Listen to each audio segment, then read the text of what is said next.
So we stood here the other day and said that the SML contract is a good one, and that the allegations that had been made by the fourth estate are hogwash. We found out the fourth estate in keeping with their perceived criminality, forged documents. We put out a video from here, and it went on Facebook, and then they responded with some statements, some sheepish statements explaining something. They forged that document. We know that the records are there. We can show it. The fourth estate, in wanting to show that the contract was signed for a certain number of years, perpetrated forgery to all their readers and to all Ghanaians for that matter. They should be charged for forgery by the Office of the Attorney General, and indeed the Special Prosecutor if he is doing his work well, and all the people who look after these things. They forged. The fourth estate actually did forge a statement that they put out. We picked their statement and we showed them that you don't need a camera hidden on your body to be a great journalist. We are not there when they did it. Just by looking at their statement, we observed the forgery. That is the training of a journalist. The meticulous approach with which you look at documents is very, very important for journalism and many other professions as well, law and all of those things. The meticulous nature with which you approach documents. We just looked at their document meticulously. I didn't find it. One of the young people said, boss, look. I said, what have you found? They said, look, they circled this for me. I said, look at these criminals. Forgery.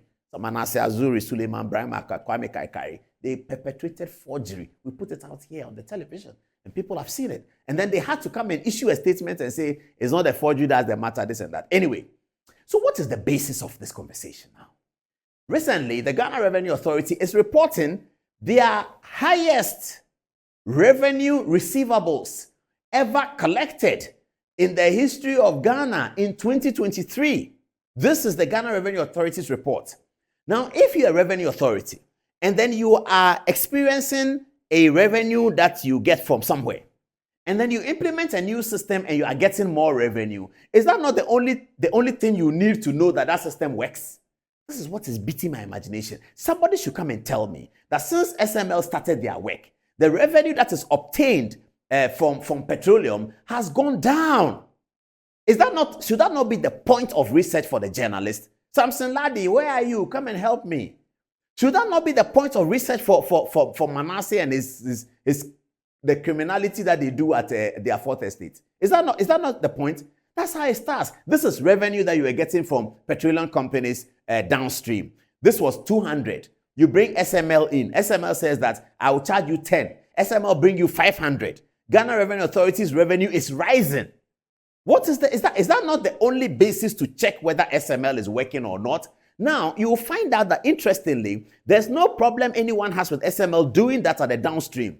As soon as the Minister of Finance, Ken Ofori-Atta, said SML should carry this effort, Ken Ofori-Atta and the Ghana Revenue Authority felt that because of the gains that the ministry and the revenue agency was getting from SML's work, SML should continue to upstream, to go and check tallow oil, to go and check the upstream companies. And in fact, SML should not even stop there. SML should go to gold, minerals, extractive industries, all the extractives, petroleum extractives, and the deposit extractive, the stones, gold and diamonds. SML should check all that. As soon as the Minister of Finance said SML should do this, then people started rising up against SML.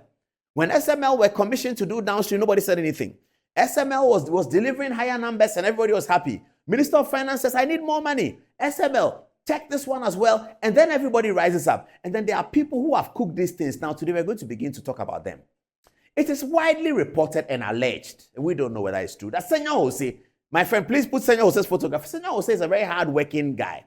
Very, very hard-working. Senor Jose, he's a president of the Petroleum Chamber. I was very surprised when I was told that in an allegation that is alleged that Senor Jose is part of this documentary, Senor Jose will not be part of this documentary. This hogwash documentary they did, fighting for territory and forging documents after that, Senor Jose is part of it. I don't believe it. That Senor Jose is part of this Manasseh Azuri people trying to undermine the SML work because they want to undermine the government and they want to undermine Ken Ofori-Atta, and they found some friends they have around Ken Ofori-Atta and in the government. They found some friends in the government who are not happy with SML because they are not part of commissions. Is that how we sacrifice Ghana? That somebody is not part of commissions, so he goes to find Manasseh Azuri. Is that what he does?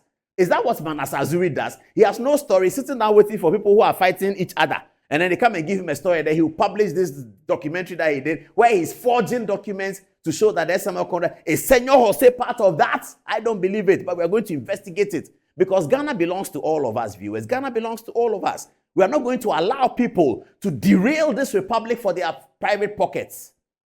We are not going to allow it. That people should derail the republic. If Ghana Revenue Authority, the worst of the stories was that Amishadai may himself be part of the plots. That is shocking. But for intelligence analysts, it may not be shocking. But for me, it's shocking. I don't believe it. That the Reverend Amishadai, the GRA boss himself, is against SML because the people that he himself is collecting the revenue from, they are in bed with him. And they don't like this SML that is going to tell Amishadai how much he should collect from his friends. I don't know whether that's true or not. But this is being very seriously alleged that Amishadai. So when Amishadai had this clash with some judge in parliament, some of the people were happy that yes, he has to go. He's been there that long and this is what he's doing. Some judge raised issues about Amishadai's age. If you saw the video on CCTV, he raised the issue about Amishadai's age and said that Amishadai should go. He's been sitting there. I am not happy with this information. And I sincerely hope that is not true. That these two people, Senor Jose and Mr. Amishadai, are behind the documentary that was orchestrated through Manasseh Azuri and Suleiman Brahma. Now, Suleiman Brahma, is that what he does? He talks to businessmen and they give him a brief. I don't even believe it.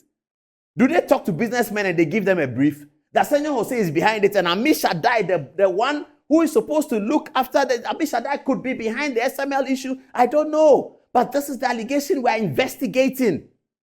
And we're going to investigate it to the bottom and bring you the facts. Because this republic must survive. Ministry of Finance says, I am getting more money because of SML's work. Manasseh Azuri and his people should come and show us that SML, Ministry of Finance, is getting less money because of SML. All these things they talk about, somebody else could have done it. Somebody was doing it. Are the figures not there? When somebody, MPA said they can do it, MPA was doing it, the figures are there. SML is doing it, the figures are there. Which figure is bigger? Which is giving Ghana government more money? We will always support something that's giving Ghana government more money. And the Ghanaians who think that their pocket is more important than the rest of us, everybody likes money. I do. But those who think that that ambition is more important than the republic, this is why media platforms have been created. The media plurality. That is why Edmund Beck called the media the fourth estate. After the first, the executive, the second, the legislature, and the third, the judiciary. Edmund Beck said, yonder sits the fourth estate in the top of the press gallery of the British Parliament as Westminster. That's how the fourth estate name came. Edmund Beck was speaking. He said, yonder. So he pointed to the gallery and said, yonder sits the fourth estate, and they are the most important of all the estates. That's why the fourth estate is there, so that people will not hide behind some of these things and perpetrate these things, and then we can't mention their names. We will mention their names as an allegation for now, but as we are getting close, because there's monitoring going on, people's issues are being monitored, people's interactions are being monitored, and this is what we are hearing. Senor Jose, I sincerely hope that is not true. I don't believe it, that he's behind this SML thing. Anyway, people are texting me, tell us it's okay, it's okay. What I want to hear what happened in call. Let me read one. Let me reply him. He says it's okay. We want to hear. Okay, please keep watching and send us a text. And when you send the text, mention your name, and then we'll read it. Okay. Yes, I'm done with this one, but we are still keeping an eye on SML. Where we are officially is that President Akufo-Addo has asked KPMG to do an audit of the work that SML is doing. So KPMG is going to answer those questions. Before SML, was revenue at 0, 9, 10, 50, what is it? After SML, what is revenue? Deduct what SML is getting. Deduct also the taxes that SML is paying GRA and show us whether SML is good or bad. As soon as they say SML should go and vet petroleum people are unhappy because now they have to pay the right taxes to GRA. As soon as they say they should go and vet mining minerals commission is unhappy. And we have seen documents that petroleum commissions, I don't know about SML, as if it's a gang up of something against a certain situation because everybody's own is inside. Everybody's own is inside. Where is Ghana's own? Everybody's own is inside. Where is Ghana's own? The 30 million people who are not inside the 12. Where is their own? Is that how we want to run a country? America is not run like that, but America has billionaires. Ghana can create billionaires without that. Everybody's own is inside. So everybody says SML is bad. The 12 people, 16, their own is inside. The 30 Ghanaians, where is their own? 30 million Ghanaians, where is their own? That is why I support President Akufo-Addo. He says KPMG should bring it to him for him to convince himself that this is where we are or this is where we are not. We sincerely believe, based on what we have seen on SML, that KPMG will come out with a successful verdict. And then by that time, we would have zeroed in on the people who supported this Manasseh type of work. Has Manasseh even done any proper work before? Look at this. Every time he does something, his things we've forgotten. He came to say that VRA has given contract to Zoom Lion. VRA said they haven't given contract to Zoom Lion. He thinks the story is dead. This is disgraceful journalism.